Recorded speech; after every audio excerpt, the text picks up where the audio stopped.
Bonjour à tous, j'espère que vous allez bien. Alors, cette semaine, on reste sur le thème des émotions, mais contrairement à la semaine dernière où on a vu tout le processus finalement de création des émotions, à savoir qu'elles viennent de nos pensées et que c'est uniquement nos pensées et non pas toutes les circonstances qui sont extérieures à nous qui sont à l'origine de nos émotions, j'ai envie cette semaine de vous expliquer que tout ce qu'on fait ou qu'on ne fait pas dans le quotidien et tous les résultats que l'on crée ou que l'on a créés ou que l'on va créer dans sa vie sont finalement à l'origine de l'émotion que l'on ressent qui va du coup nous servir de carburant. Donc, on va aller un petit peu plus loin sur cette dimension, mais l'idée, c'est finalement de comprendre ce que nous apportent les émotions de manière générale, hein, quelles qu'elles soient dans la palette d'ailleurs, et en quoi elles sont du coup essentielles et indispensables finalement dans notre vie. Donc, ce qu'on va faire, c'est que je vais vous expliquer concrètement ce que fait l'émotion pour nous. Je vais vous donner quelques petits exemples pour que vous puissiez comprendre dans quelle mesure c'est un carburant. Et ensuite, on va voir quel est l'intérêt de tout ça derrière. Donc, le premier élément que je voulais du coup vous expliquer, c'est que dès lors que vous avez cette fameuse pensée dans votre cerveau et que l'émotion va être créée dans votre corps, cette émotion, c'est littéralement le carburant de vos actions, mais aussi de votre inaction. C'est-à-dire que selon la phrase qui va circuler dans votre esprit, l'émotion qui va être créée va vous inciter à passer à l'acte.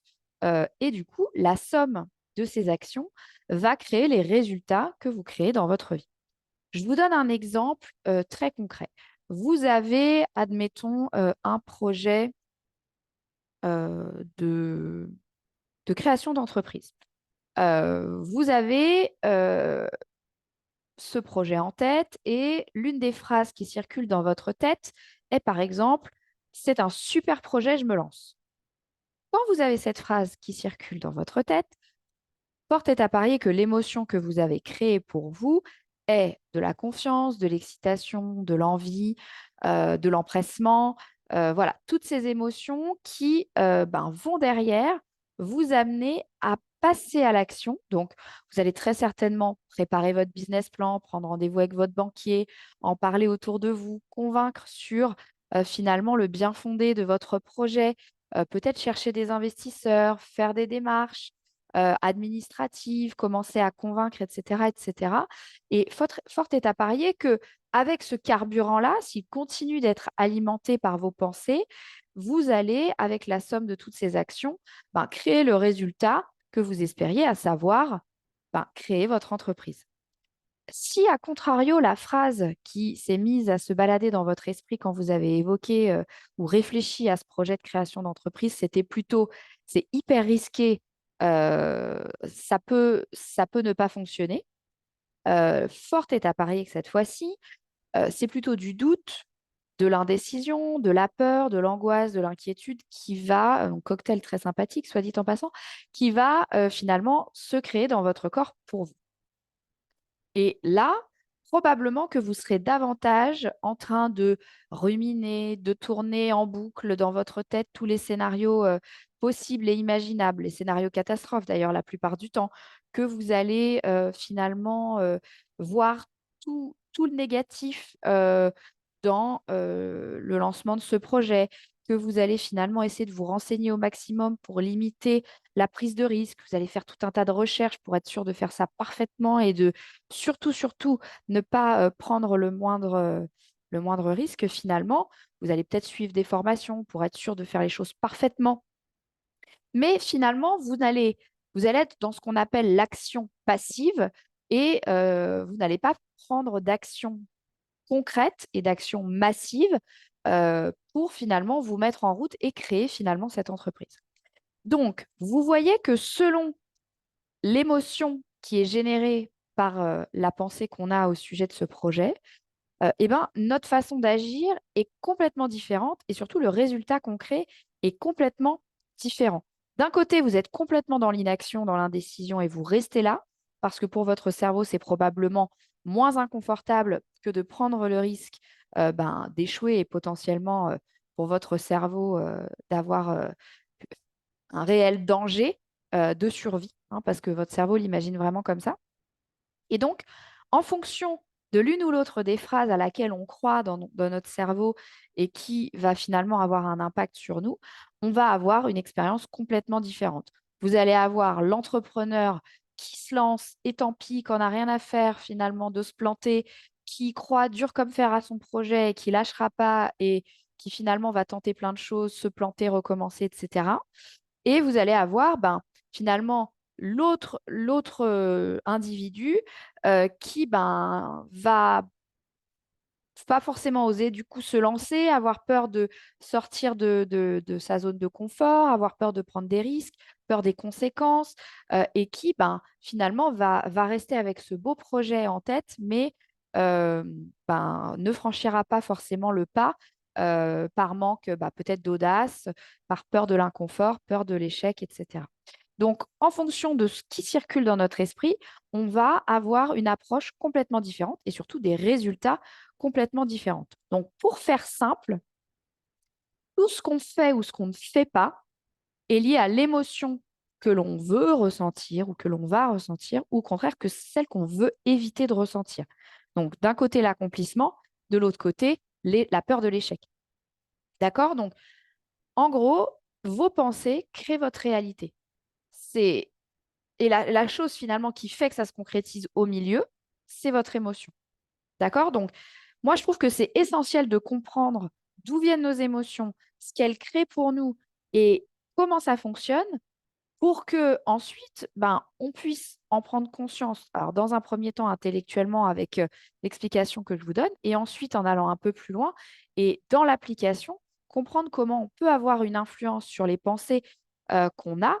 parce qu'on est tout à fait capable d'avoir le contrôle sur ce qu'on pense, et du coup, à travers tout ça, dérouler un contrôle aussi sur le ressenti qu'on a pour trouver les émotions qui nous sont utiles et qui finalement vont nous permettre de passer à l'action et de créer le résultat dont on a envie. Et quand on commence à comprendre un petit peu tout ce fonctionnement, quand on ose enfin vulgariser l'importance des émotions et qu'on arrête de nous rabâcher que les émotions, c'est pour les faibles ou pour les femmes dans leur crise d'hystérie, comme ça a pu être le cas pendant des décennies, voire des siècles, je dirais. Et quand on comprend ça et que finalement, on n'a pas peur de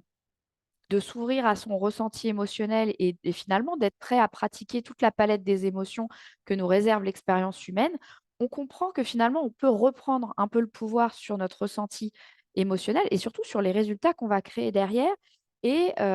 puis, on n'a plus l'impression finalement de subir à la fois que toutes ces pensées qui nous tombent de je ne sais où, qu'on n'a pas l'impression de maîtriser, finalement, si, on les maîtrise. Et derrière, le ressenti émotionnel, on en a le contrôle. On n'est plus forcément dans ces montagnes russes, dans ce déferlement d'émotions incontrôlables. Et on arrive à reprendre finalement davantage les manettes de son ressenti, de son expérience de vie et puis surtout des résultats concrets et de là où on a envie d'aller. Donc, ce qui est génial, c'est que arriver à tout cela, ça vous permet de comprendre, mais aussi d'avoir un peu le mode d'emploi de ce super outil hyper puissant que vous avez tout le temps avec vous, 24 heures sur 24, qui est votre cerveau, et que finalement, vous pouvez apprendre à utiliser à votre avantage dans le quotidien. Donc, euh, bien intégrer ces notions, c'est très important, mais les appliquer de façon concrète dans le quotidien, en reprogrammant un peu son cerveau, donc les pensées qui viennent, et en choisissant intentionnellement les émotions qu'on a envie de créer comme carburant pour les résultats qu'on veut créer dans notre vie, c'est tout autre chose. Et si vous avez envie concrètement d'aller plus loin, de vous débarrasser de ce tsunami émotionnel, de reprendre un peu le contrôle sur votre quotidien et d'arrêter de vous sentir submergé par les émotions de votre quotidien, je peux vous aider. C'est mon travail en tant que coach de vous accompagner là-dessus, de vous aider à y voir plus clair, à essayer de comprendre d'où viennent vos émotions, les pensées finalement qui sont derrière, comment on peut les questionner, comment on peut reprogrammer notre cerveau pour créer une émotion plus utile, qui vous permettent, ben, intrinsèquement et in fine, d'aller chercher, ce qui fait sens pour vous, ce qui est important pour vous, de reprendre en fait la barre de votre navire à vous et puis, ben, d'avancer vers plus de clarté, de sérénité, pardon, que vous soyez, bah, davantage aligné avec vos valeurs, avec qui vous avez envie d'être, sans être complètement, hors de contrôle et dépassé par, votre ressenti, émotionnel. Donc si c'est ce dont vous avez besoin et si c'est ce dont vous avez envie pour vous, contactez-moi. Il vous suffit de faire votre demande sur la page «Travailler avec moi» de mon site. Je mettrai évidemment le lien vers le site dans les notes de la vidéo. Je vous attends très nombreux et nombreuses parce que je sais qu'on est tous traversés par tous ces tsunamis, qu'on ne sait pas toujours d'où ça vient, pourquoi, qu'on a l'impression que c'est pas normal quand on se sent, complètement, déboussolé et envahi par tout ça. Mais il y a des solutions, il y a plein de choses qui sont possibles de faire et déjà reprendre le contrôle, se sentir beaucoup plus en confiance et avoir le pouvoir là-dessus, ça peut tout changer dans votre façon d'aborder votre quotidien et puis, aussi dans le quotidien des personnes qui sont à votre contact parce qu'eux aussi, pourront bénéficier de ces enseignements-là et ça fait aussi, un foyer, plus serein, voilà, des gens autour de vous qui pareil, ben, ont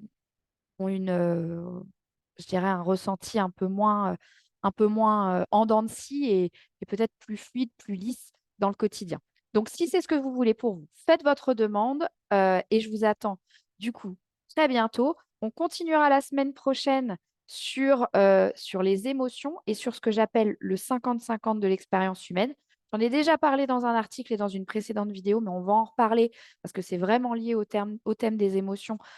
qu'on aborde ces derniers temps. Donc on en reparlera la prochaine fois. En attendant, je vous souhaite à tous une bonne semaine et je vous dis à très vite. Bye.